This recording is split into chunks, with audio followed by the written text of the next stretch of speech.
ایسی عبادت ایسا تحفہ امت کو دیا کہ جس کے انتظار میں بیٹھنے والے کے گناہ بھی اللہ مٹا دیتا ہے،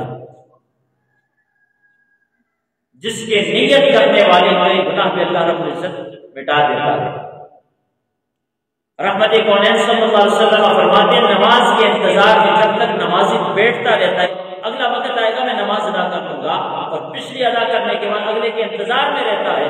فرمایا جتنی دیر انتظار میں ہوتا ہے رب کے فرشتے اس کے لیے مغفرت کی دعائیں کرتے رہتے ہیں۔ سبحان اللہ۔ آقا کریم صلی اللہ علیہ وسلم کی امت پر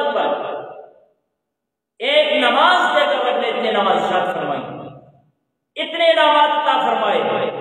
فرمایا کہ حبیب صلی اللہ علیہ وسلم نے ارشاد فرمایا کہ غلاموں بتاؤ کسی کے دروازے پر نہر جاری ہو اور وہ دن میں 5 مرتبہ غسل کرے تو غلاموں بتاؤ جسم پہ کوئی میل بوجھ ہے، کوئی گندگی باقی رہے گی؟ عرض کیا کہ حضور نہیں رہتا، کچھ بھی باقی نہیں رہے گا، جسم صاف اور ستھرا ہو جائے گا۔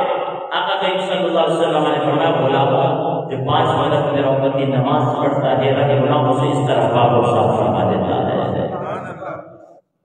یہ عظیم عبادت اور تحفہ امت کے لیے رب نے شب معراج اپنے محبوب کو عنایت فرمایا ہے۔